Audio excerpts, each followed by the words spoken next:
journalists, aren't we? Not just American journalism anywhere, but here. There's Christopher Hitchens. Well, he's like, how can I describe a young James Cameron, and for British viewers, that should say a lot. Because Jimmy Cameron was the nonpareil of British journalists. He was independent in the truest sense. He was the first one. He was always against the grain, you know, always. Yeah, always. Jimmy Cameron is the reason I became a journalist. The what? Jimmy Cameron is the reason I wanted to become a journalist. Right. In 1966, he wrote a piece in the New Statesman about being one and why he was thinking of stopping. But it said all the things he'd done while being a journalist, and it said, you know, I've sat with Ho Chi Minh, and I was deported from South Africa, and I was there listening to Nehru at midnight when India became a free country. And he said, and I've also swum in all the 5 oceans and fucked on all 5 continents. And I thought, works for me. I mean, I think it might possibly be a career path here. In any event, this is James Cameron, and I think in Christopher Hitchens we have there's continuity involved here. There's certain channels that we can pursue and sail through, narrower channels, channels of journalists we bank on, to say the emperor has no clothes, or if he does, he's a pretty obscene guy anyway. So in a way, that's Christopher Hitchens, and Christopher Hitchens is in that tradition, so of course I'm delighted to always run into him. Now I'm embarrassed.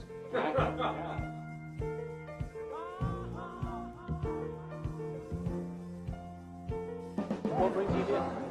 What? What brings you here? The White House Correspondents' Dinner. What's your interest in it? Huh? Why are you interested in it? I come every year, man, to get, Is that a microphone you got over there? Sorry? Is that a microphone? Yes, indeed. Yeah, I'm from Channel 4. It's a cool one, man. And who did your hair? Actually, I did my hair. And who are you a guest of? I'm with People Magazine, and I thank them very much for inviting me. It should be a wonderful event.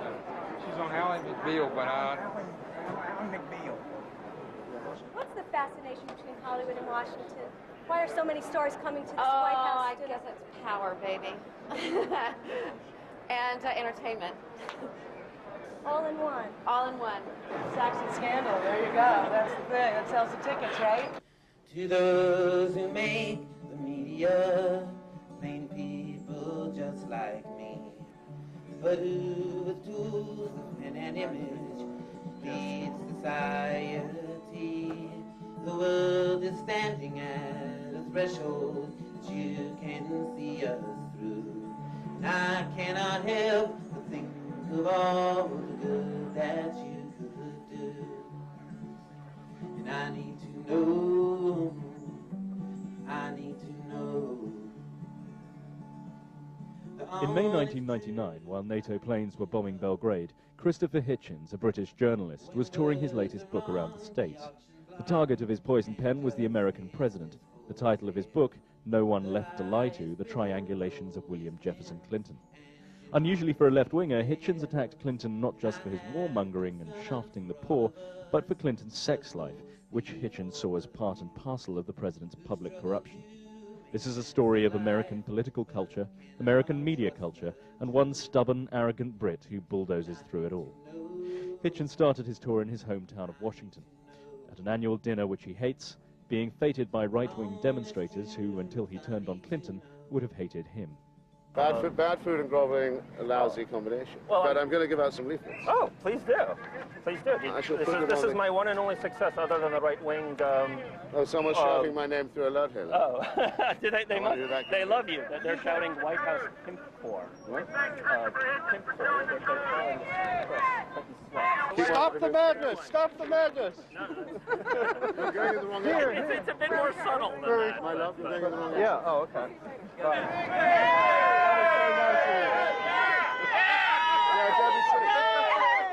That was very nice of you. I'm Kristen Taylor. You are? How nice to meet you. Nice to meet you. All of you. How wonderful. I love you on Washington. I love your brother. I love it when you're both on there together. You like my brother?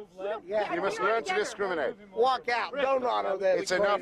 Sorry, Walk out. Thanks for coming over. It's so great that you exist is so wonderful. That you exist, that you exist. With nothingness and with punctuates nastiness. I feel like this is terrible. I feel like I'm some cunt running for office. Hey, are you? Yeah. The only honest journalist in Washington. It was a pleasure. He's our hero. Not just a duty. A pleasure. A pleasure. Hip hip hooray! Hip hip hooray! Hip hip hooray! This is how we try men's souls. Tonight, you know, at the radio TV correspondence dinner, which I wouldn't go to, even though he asked me to, the president got a standing ovation when he came in, just for coming in, from the press. He got a standing ovation when he gave up to give his nothing speech, and he got a standing ovation when he sat down having given a nothing speech, and nobody said a fucking word. So I apologize that I'm going to this. I kind of have to. This is the last time. No, because if I don't go, people will say I funked it.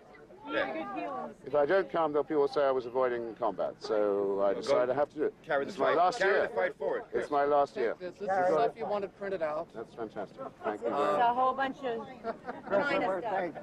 Well, no, it's a privilege.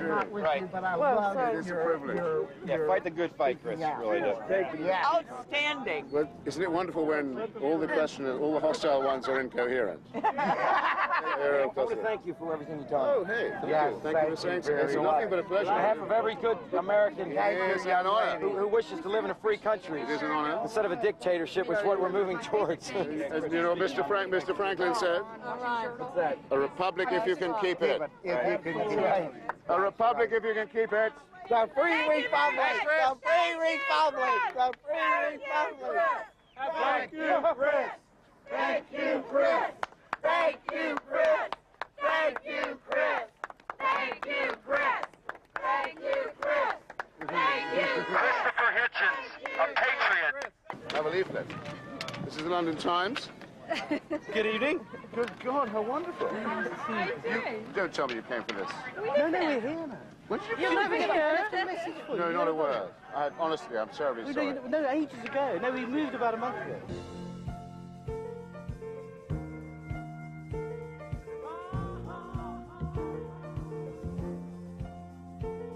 These people who were heroes just can't cut it anymore. It's up to you and me to tear their posters from our door.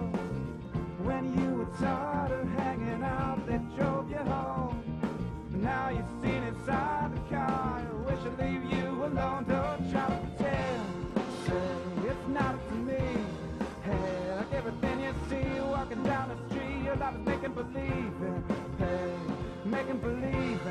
Hey, you do and receive someday. And you fly in color. You're gonna come through. Someday you fly in color. I wanna see you. Don't wanna be rich. No, don't wanna be poor no more. And if you're dead or something. We're going to miss the test. Salute. Shalom. L'chaim. L'chaim. Best. And freedom or death. There you go. You know who Jessica Mitford was? You know about her sisters? No. Oh, well. There's Oswald Moses. Yes. Became the British fascist. This brilliant socialist. Well, of course, Mussolini was socialist too, but that's not it. This guy's became a nationalist. But her sisters, one was the girlfriend of Hitler, Unity, who killed herself. Their father was a parson. And out of this came Jessica. And she married Esmond Romilly. Churchill's nephew. She ran away with Esmond Romilly, who was Churchill's nephew. Romilly, who was killed in the Spanish Civil... No, he's killed in the Canadian Air Force. He was killed in the Canadian Air Force. Canadian Air Force. She was... I used to speak sometimes with her at meetings, and she introduced me for the Mother Teresa book and several readings. And in fact, I got the idea of calling it a missionary position from a conversation with her. There was something she said, I suddenly... but she was brilliantly funny, but she... I always went, when I introduced her, I always say, I have a terrible grudge against Decca Mitford, and I better make it public. Yeah. because she, when she found out that 2 of her sisters were regularly going to stay with Hitler at Berchtesgaden for country house weekends, and they kept saying, "Oh, Decker, darling, you must come. He's so sweet. The Führer would completely charm you." She suddenly thought, I know what I'll do. I'll say yes. And I'll take a little Derringer gun in my wrap. And the moment I presented this ghastly Führer of theirs, I'm going to shoot him. And she made all the plans for it and got herself invited. And at the last minute, she couldn't go through with it. And I said, Decker, you are silly. Think of all the trouble you could have saved us. You are a frightful funk, aren't you? And she would say, and she'd sit there and say, yes, I know, it was rather sort of wet on me, I know. I like that. The annual Project Censored Award ceremony in New York brings together some of the finest dissident journalists in America. They're constantly reminding the American public of the evils of multinational corporations and of injustices being perpetrated far away from American TV screens in East Timor, Nigeria, and the suburbs of Washington, D.C. They don't care much for Clinton, but they care even less for Kenneth Starr.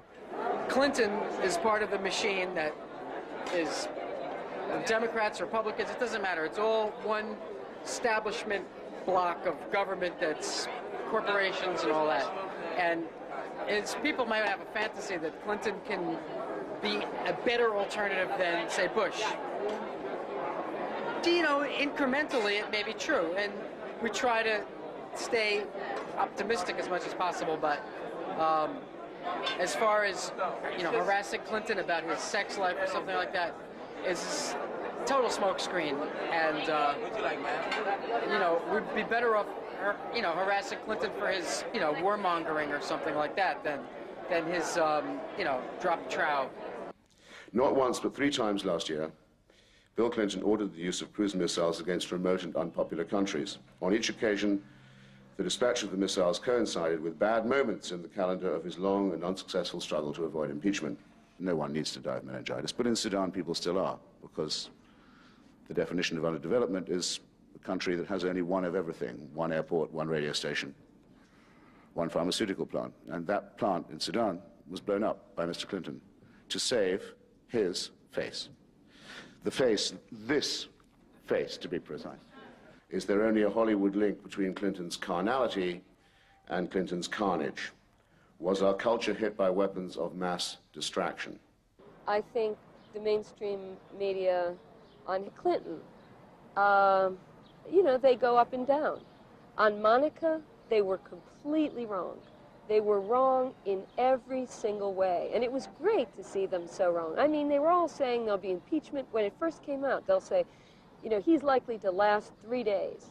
There'll be impeachment within the week. There'll be impeachment certainly within the month. He can't possibly survive. The country won't stand it. If the country finds out he lies, they'll never tolerate it. America is a family values, moralistic kind of place. There's no room for adultery. There's no room for sex in the office. Well, then they find that there's lots of room for adultery and lots of room for sex in the office, and good thing too, because at least people aren't hypocrites. You say I shouldn't have said carnality if I didn't want to be accused of Old Testament values. I said, is the carnality related to the carnage? That's all. The word, the common Latin cognate root is carne, flesh, that's all. What kind of fleshliness was the president engaged in? And I was arguing with those who say we should care about his bombing strangers and not about him humping comfort women on the staff. As to the respective filth of one's emissions, I mean, Lewinsky had to be persuaded not to take it to the laundry, which I think means she thought it was dirty. But I will say, I will put myself in the right-wing camp to this extent. I have never met Linda Tripp. I've often been compared with her. And we have apparently the same difficulty in attracting male suitors. This is what you get for stirring me up, by the way. But I will say I cannot thank her enough. I cannot thank her. I think everyone in this room is enormously in her debt for persuading Lewinsky to keep that dress, because if she had not, everyone in this room would at least have heard, and more than half of you would believe, that Miss Lewinsky was a blackmailing hussy and a minx and a psycho and a stalker, which was the line they were putting out on her, with your money, on your dime, in government time to do what they've done to so many women before, to defame them, to cheapen them, to trample on them, to destroy their reputations, and to secure their perjury. And yes, I'm afraid you would have believed it, and I might have believed it myself. And thanks to the vile jizz, we're in the clear. While Hitchens was in LA, a news story hit the fan. Salih Idris, the owner of the Sudanese pharmaceutical plant which Clinton had destroyed, was suing the American government. The Treasury Department yesterday and the Defense Department yesterday came into open court in Washington and said, we drop it. We no longer say that the owner of that factory that Mr. Clinton blew up in Sudan last August is a terrorist. We no longer say his factory made nerve gas. We admit it made only pharmaceuticals for the poor of Sudan, who have been dying every day up to today, ever since that factory was blown up. We no longer say that the factory was owned by Mr. Osama bin Laden. We no longer make any of these claims. We give it up. And it got on page A18 of the San Francisco Chronicle yesterday. I don't know where it was on the LA Times. Nowhere at all? No. Surprise me. Every single claim they made. And I had to face them every day, because I've been writing it since August last year. I said, Mr. Clinton blew that factory up, didn't he? He didn't consult the Joint Chiefs, did he? He wouldn't even ask the CIA, would he? That's not very often. Or the FBI, or Congress, or the National Security Council, or anyone at all, because it was a piece of presidential caprice. You take every other explanation, right down to why he didn't give the Sudanese any warning. We have diplomatic relations with Sudan. It's a sovereign country. You can't just drop cruise missiles into a poor and unpopular country, even if it is in Africa, just like that. And you're left with only one thing, which is that Monica Lewinsky was going back to the grand jury that day. Wag the dog, right? Wag the dog. Just before the Lewinsky affair became public, in January 1998, there was a New York pre-screening party for Barry Levinson's movie Wag the Dog, written by Hilary Hankin and David Mamet. By depicting a phony president starting a phony war in order to distract attention from his filthy lunge at a beret-wearing cupcake, this film became the political and celluloid equivalent of a Clintonian Ramon Aclé. So it's for you to decide, as voters, taxpayers, citizens, whatever you might be, whether you think that cost is worth that face, because what I've been trying to say for some time now is that it's not worth it, and that anyone who would consider even risking the life of a child to save that face, or to save you the trauma that you all wanted to be spared of having such a person removed from office, is taking a grave moral risk that they're not really entitled to take. So my quarrel really is with you, as far as you constitute the public opinion that saved that face, okay? Clinton was elected with a large majority. Most of the liberals in America, self-described liberals, if such a thing still exists, support Clinton. When you go and call him a scumbag, and you poison the debate so that you sound almost like the extreme right, even if you're not, I think that you estrange your perspective from the perspectives of a lot of people who need to be challenged in being uncritically supportive of Clinton. Could it be there's a reptile in the nest? Could it be that it's really true that as President of the United States, leader of the free world, Chief Magistrate, Commander-in-Chief, occupant of the Oval Office, there is a rapist, a serial rapist, a war criminal and a psychopathic liar? The fact that Mr. Clinton had a sex life that was entirely in tune with being a war criminal, a psychopathic liar, and now, as we know, a serial rapist, made them think, well, surely this is a private matter and just a matter of identity politics, really. I mean, everyone's got to do something. He does serial rape. This is a mistake. I wrote my book, it's a pamphlet, really, in argument against this naive view, and I haven't had to take anything back. I stand before you as someone who's been proved right, who isn't ashamed to say so, who was correct when everyone else was incorrect.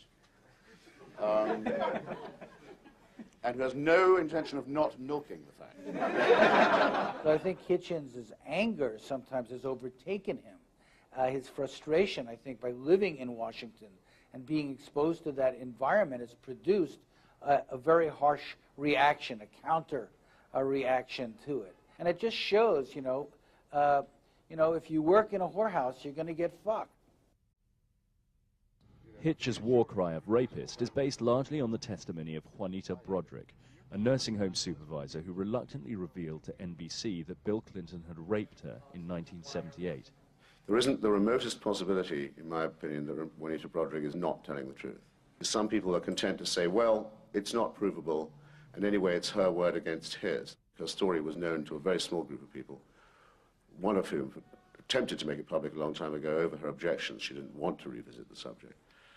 Who gave her own testimony only when it was going to be, when it was plain to her that others would tell her story, were telling it, and if it was to be told properly, it should be told by her. So that's the thing about her word, right? No motive to lie. Okay, so that's her word. What's his word? He hasn't said anything. Right? He refuses to say anything. Many people think he's denied it. Hasn't denied it. When asked, which is not very often, he has referred people to a complete hack lawyer called David Kendall, who didn't know him that year. And as far as I know, has never been to Arkansas. The statement made by Mr. Kendall reads as follows. There's no truth in the accusation that the president physically assaulted Juanita Broderick. Why do they say physically assaulted her, right? The charge is not he smacked her around or got impatient with her and gave her maybe a love tap. The charge is that he bit her till she lay still and then fucked her, which she didn't want him to do, which is rape, right? Furthermore, Mr. Clinton was Attorney General of Arkansas in that year, and it is quite possible for him to say where he was that day. The records are pretty good. Well, could you have been there? NBC asked him, Mr. President, were you in Little Rock even that day? Can you help us decide where you were? No. White House says, we're not helping you to find out. NBC has a lot of resources. They found out he could easily have been where she said he was that day. If you will consult, I think it's page 234 of Roger Morris's book, Partners in Power, Roger Morris, formerly of the National Security Council, you'll find an account, it's bodyguarded by anonymity, but I know who she is, of a woman describing exactly the same method of operation, being bitten until she cooperated. And I think I know of at least one other who can make the same claim. And NBC did a very good job. It's just that when they'd done the interview with her, and they realized, good God, everything she says checks out. Every single thing. They thought, now what are we going to do? Because there's an impeachment trial going on.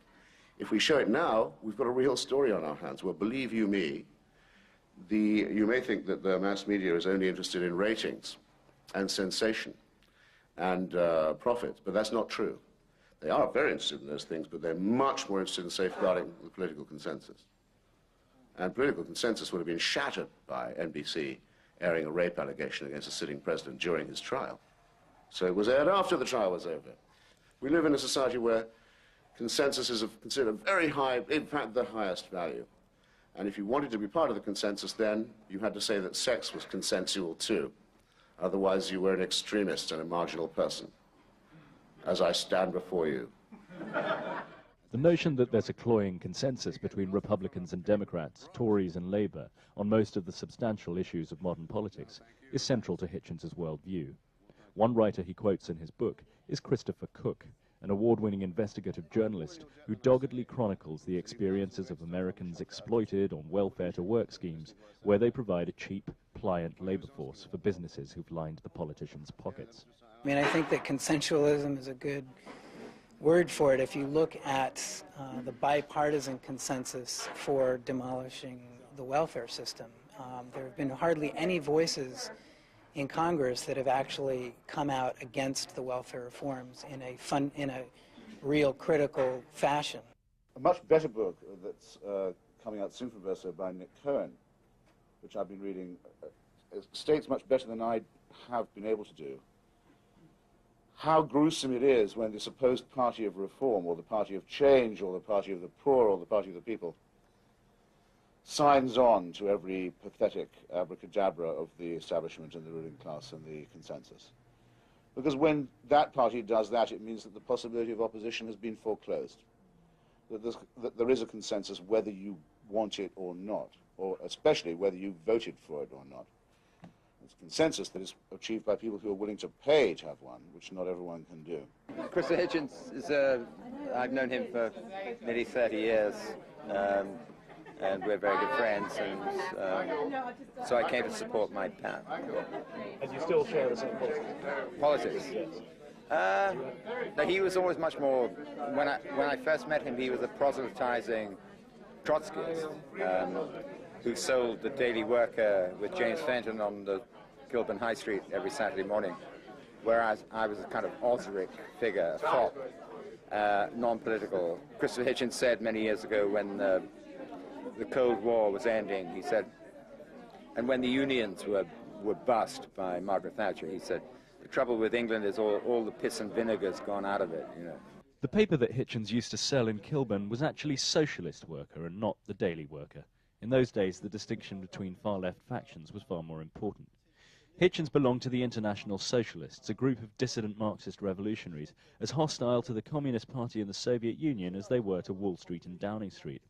Although his membership lapsed 20 years ago, he's still close enough to his comrades in the renamed Socialist Workers' Party to have a good family row, in this case over military action in Kosovo. The morality of invading and bombing for human rights. I noticed that invasion, a pejorative word in your vernacular, sir, is not applied so far to the Serbs. I think I know what's behind this. There are a lot of people who simply don't believe that a NATO country or a capitalist country can be a moral agent at all. After all, if they cared, why wouldn't they care about Tibet, Rwanda, Palestine? Yeah, we've heard all that. Yeah, believe me. Look, I can make that case. In fact, I have made it in my sleep. You don't have to be awake to make it, after all. Right? Since we can't do everything, why don't we do nothing? Right? Since we didn't help the Rwandans, and no one in the peace movement said we should militarily, why should we help Kosovo? Live with that if you can, but don't fucking call me an imperialist for pointing it out, okay? Get real.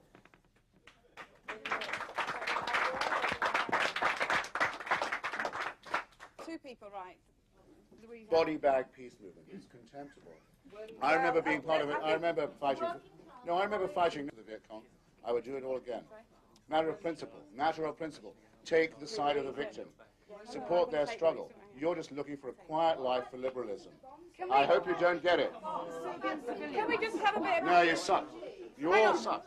Well, if that's why you want to end it, we could stop there, but it might be better to I'm not a populist. I'm not running for office. I don't care what it is. Christopher has played this kind of a role, and there's a danger in doing it because you could become perceived as kind of cartoonish, you know, opportunistic, insincere, just going for the, you know, the phrase, you know, the little debating point. And I think that's part of the British tradition as well, Speaker's Corner. You know, it was never necessarily how profound you were, but how sharp you were when you were heckled. In LA, Hitch had loud competition from a follower of Lyndon LaRouche, a neo-fascist cult leader who believes that the British Crown, in association with assorted Jews and communists, is the source of all evil.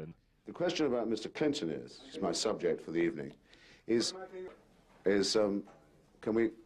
can we have one speaker at a time? I mean, I'm willing to. No, okay, I don't mind actually. We can have a debate. Steve and I remember when rallies were unstructured, and we still have some moves left in us, in case you wonder. Yeah, we don't have to hear LaRouche again. If it's LaRouche, then. Well. Either you shut up or we get you out, okay? 911. I already called the cops for this guy, so he's just 911 right there. Look, it would be a sad day in America if you needed the police to deal with a bedraggled member of a Nazi cult organization. Surely, it seems to me that would be some kind of defeat.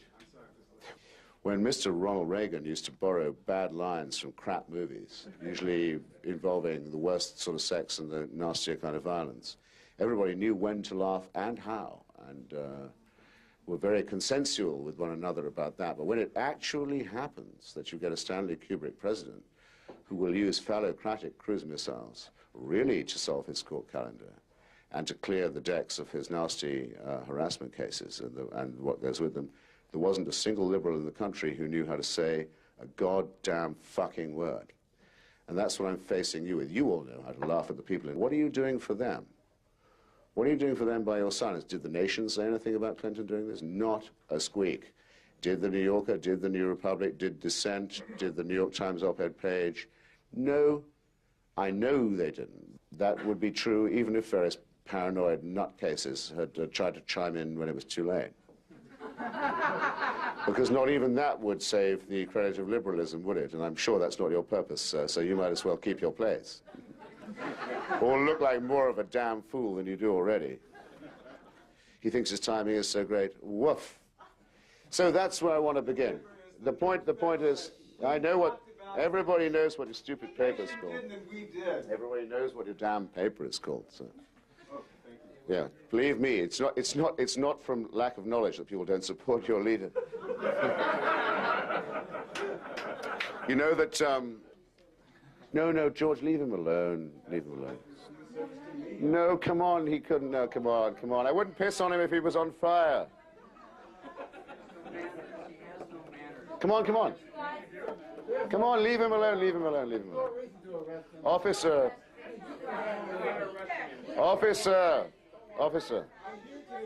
Tony Blair, not you. You should be denouncing Tony Blair with every... Officer, he's observing the rule.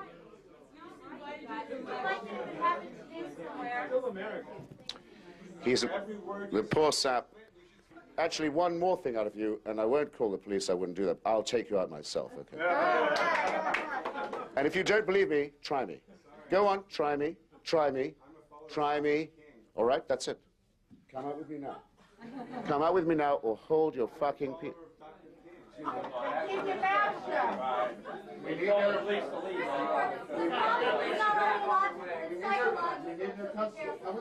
Come on, Brian. I'll bring him my hand. Let him do it. Christopher knows what he's doing. Hey, Brian, out of respect, do it. You don't take shit. You are shit. What do you mean you don't take shit? How would you know? But I don't take shit from subjects of the Queen. I'm offering you my arm, I'll take you out. You are a dual subject citizen. I'm offering you my arm, I'll take you out. I'll take you out. I don't want to go out. I'll take you out. Then you have to shut up. Hey, Brian. This is a dossier on you. This will not be on page one of the LA Times tomorrow. You're going to stay, you're going to suffer from it. You're going to say you're going to suffer. You lose your hat, you lose your pen. Come out. Hold on.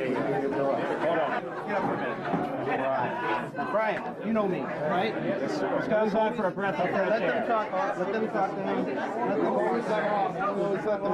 him. I tried to be funny. I tried to be funny.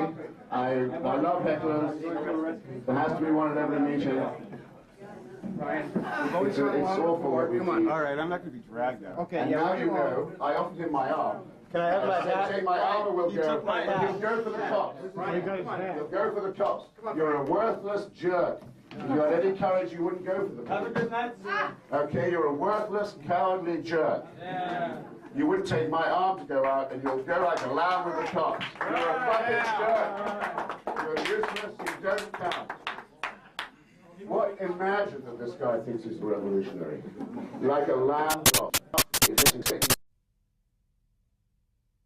Not on camera? Jack? Jack, I think you should tell England, Channel 4 in Britain about the mechanism you've discovered to travel through time. Shouldn't we diddle a vagina with this first? What is he calling it? There's a few pubic hairs on this. Rolling Stones or Beatles? Rolling Stones or Beatles? That's the question of the evening I didn't get to ask. Finally, Dusty Springfield. Oh, of course, but no, I'm talking men now. Dusty Springfield. You can talk men all you like. I would like to, but I'm talking about Rolling Stones versus Beatles. You have to come down one way or the other. Street fighting man, or I want to hold your hand. That's pretty easy. Give me shelter. Okay, no. This could determine the Paint it on the outside of the Village Voice on a certain day in 1980, I think, was it? Why is it always John Lennon and Bobby Kennedy? Why is it never Richard Nixon or Paul McCartney? Together. Not good enough. No, but I thought that was a false antithesis. Have you noticed how that because song Come Together has been Bobby used by Kennedy many is a scumbag And dead. blah blah. So it was, but you understand the ethos was good. I'm with you, Christopher. It's a... It was good. You have not It answered showed the question. right spirit. I think Not Fade Away decides it. Okay? Not Fade Away and Give Me Shelter decides it. Thank you. Rape, murder, it's just a kiss away. Not only haven't they been John Mm. And Paul would never have accomplished that. No. So, okay, now you know what I think. Okay, good. Just a kiss away. Great. Just a shot away. Bobby Kennedy isn't the only popular hero Hitch lays into. In another book for the left-wing publisher Verso, The Missionary Position, he portrayed Mother Teresa as a religious fundamentalist who hobnobbed with dictators, took stolen money from financial scammers like the American Charles Keating, and spent that money on gilded ecclesiastical trinkets rather than on painkillers to relieve the noble suffering of her charges. Sometimes I feel he takes a kind of contrarian view, which is very finely etched, maybe as a way to get even more attention for his ideas, you know. Everybody loves Mother Teresa, he hates her. Everybody is into the Dalai Lama, he's, you know, critiquing the Dalai Lama. People are, you know, for Clinton, he's against Clinton. It's hardly a new act. I think it has more currency because of the elegant accent and that tone of condescension that people respond to. They love feeling put down. My book is written as an attack on you, which is why I hope you will buy it at fine bookstores everywhere. And pass it on to your rotten families and your compromising friends. Is it simply an iconoclastic voice that basically says, fuck you, to everyone? You know, I'm right. And that can lead to a lot of self-righteousness. You know, with people in the women's movement are very suspicious, if you will, about Christopher's flip stance sometimes. I don't think that he's a, you know, sexist pig, you know, but I don't think he's always as sensitive as he might be to the concerns of his colleagues. I don't find Hitchens' politics particularly left, particularly enlightening, particularly original. I mean, he seems to make a career out of knocking women. I mean, what he said about Mother Teresa is hardly original. We all knew that she was a stooge of Charles Keating. I mean, she testified at his trial, for God's sakes. One week he's describing Princess Diana as the most dim-witted of the royals, and then a couple of weeks later he's talking about what a great Republican she was. I think Hitchens regards Clinton as an honorary woman, and so they then come into that category. I don't think he sees him as a fully male, but as a sort of feminized male in some way. I think the term in English would be pussy-whipped. And so he gets the same treatment as the rest of them. I certainly don't think that Hitchens' views on questions like abortion, contraception, women's rights are anything out of the 13th century. Hitchens attracts such vitriol from his own camp because, like some other dissident leftists, he's highly critical of identity politics. It's since the 60s that questions of race and gender have become as important to the left as that old bogey class. Christopher Hitchens is just a voice in the wilderness that really resonates for me, so it was really great to hear. You gotta go back to the pre-60s left to read voices like that. Even in fiction, you have to check out John Dos Passos, you know, and yeah, that's how far back you have to go. And he's that's what makes him so refreshing. This newfangled identity politics has been used by populist charlatans of all political colours and all skin colours. Clinton pacified the left and hid his betrayals of gays, women and blacks by trumpeting his supposed devotion to the concerns of gays, women and especially African Americans. Similarly, supporters of the reactionary black judge, Clarence Thomas, deflected attention from his extreme views and his alleged harassment of a female subordinate by claiming that he was a victim of a high-tech lynching, language that was lost on no one. The forces of really vulgar reaction and really vulgar exploitation and vulgar manipulation were being safeguarded by different versions of political correctness. It really is the culture wars. They will support Clinton because they see him as a bulwark against the right. For a lot of women's groups, I'd say for Patricia Ireland, who just completely capitulated, it's all about abortion. It's all about abortion rights. That looms so large, and the fear is so great that if the right gets control, they'll lose that anything is forgivable. Anything is and their integrity is polluted by the association. It's over. Because everybody's bullshit detector goes off. It's all about that. It's about the abandonment of any kind of judgment. The left is responsible for somehow taking judgment off the table. The right is judgmental. We're not. That is an example of leftist judgment. And that's what's been taken off the table since the 60s. And I'll it can't be judgmental. I'll give you an example of that written small. Clarence Thomas. The most qualified candidate for the job. And the black community put him in there because what they gave him the cover. can't judge because when the shit got thick and the professor got on the stand, the conservative Democrats, and there were still a few that held the balance, looked to the southern black community, and they turned away. They blinked. They said, he's a black man. He's a very black man, which was the key. Yeah. He's very black. He's African looking. Right? We support him. He can't really mean what he said. The legacy, he can't really that's mean what he wrote. Is the legacy And I'm screaming, of the 60s left he and does mean it, for right crying out loud. He's bad for us. Don't support this guy. If you turn away from him, they've got no political cover. They will have to vote against him. Don't support him. They couldn't do it. They couldn't do it. They were so color-struck that they had to support him. They put him in, not the right. The black community put him in because they wouldn't turn away from him. Identity politics can be done better by the extreme right. A point that's been proved in Yugoslavia as well, by the way, recently. And that's what, of course, the feminist movement has got for itself. The feminist movement, you know who I mean. Betty Friedan lives in my building. I see her every day. It's a shame. She shouldn't have ended up like this, as saying that Clinton's the victim of sexual McCarthyism. That's a pathetic end. That's a really dismal end. Okay, she borrowed it from The Nation, which has taken a generally cretinous view of this from the start. But she shouldn't be borrowing stuff from The Nation. She should think for herself, as all nation people should learn to do. I myself, want to get conversations like the one he has amongst smaller groups. He's the superstar, I'm just the groupie.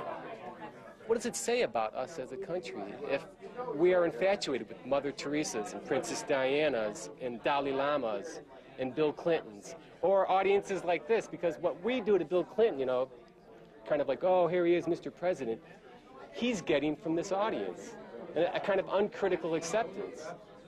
And he's working against that. I think he did a good job of not, taking it to his head.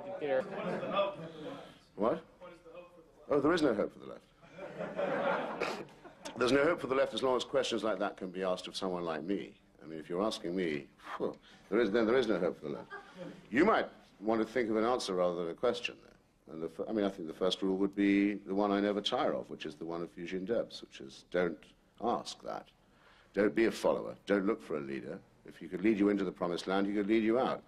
Do your own thinking. And dispense with these characters who, with SDI and with Serbia and with China and with all these other countries, show that they think of you as completely dispensable statistics, as people who are disposable and so on, and learn instead to think of the leaders in the same way as they think of you. That would be progress. That would be progress.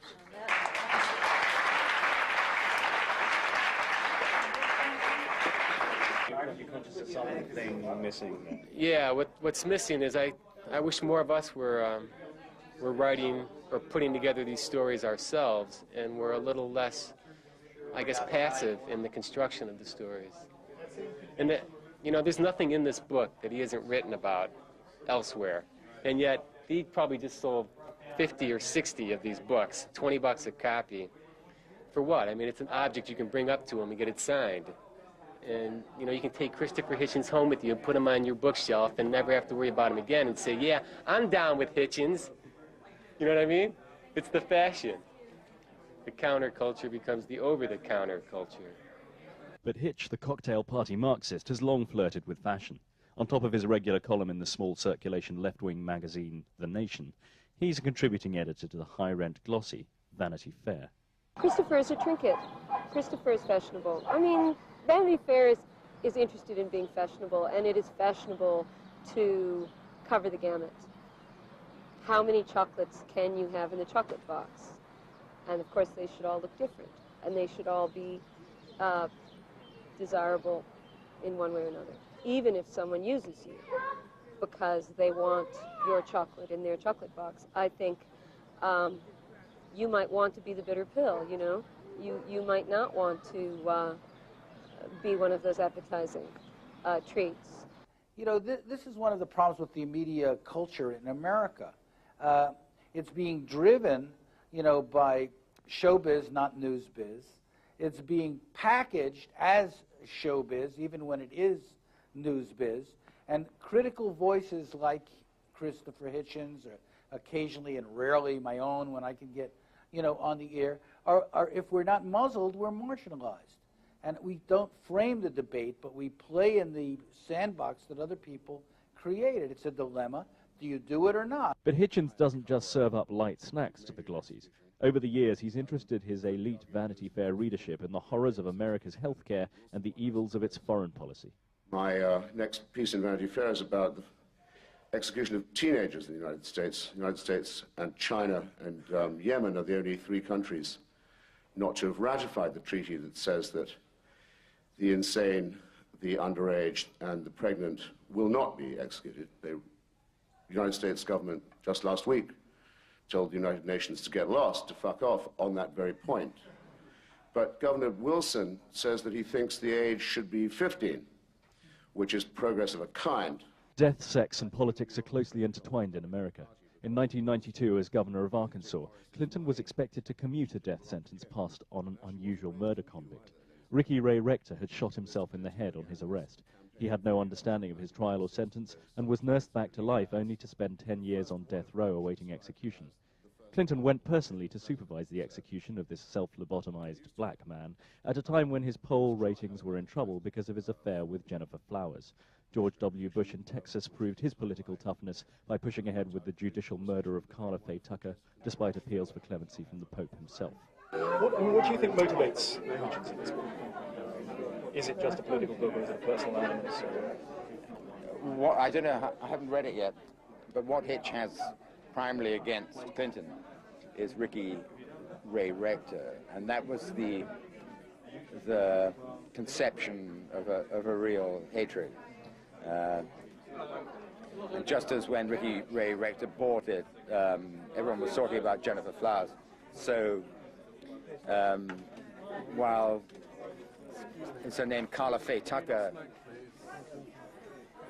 we're trying to give up. Carla Faye Tucker was, let's move outside, was being offed in Texas. Everyone was talking about Monica Lewinsky. So nothing's changed there.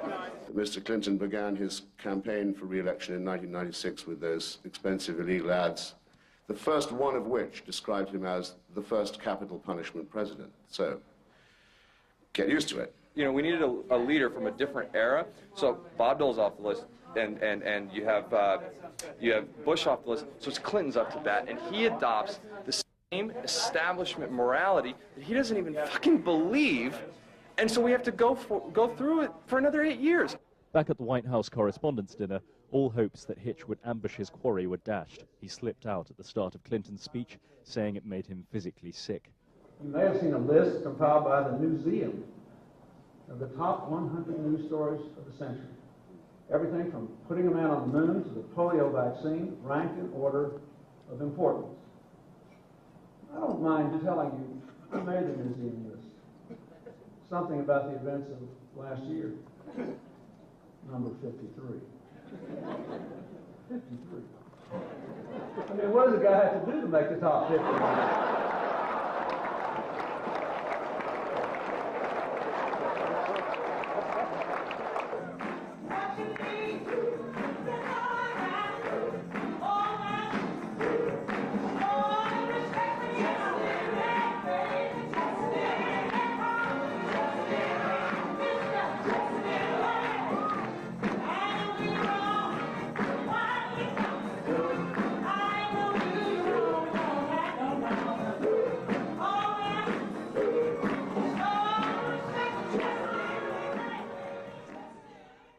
So as we join our hands to work and build this world anew, I cannot help but think of all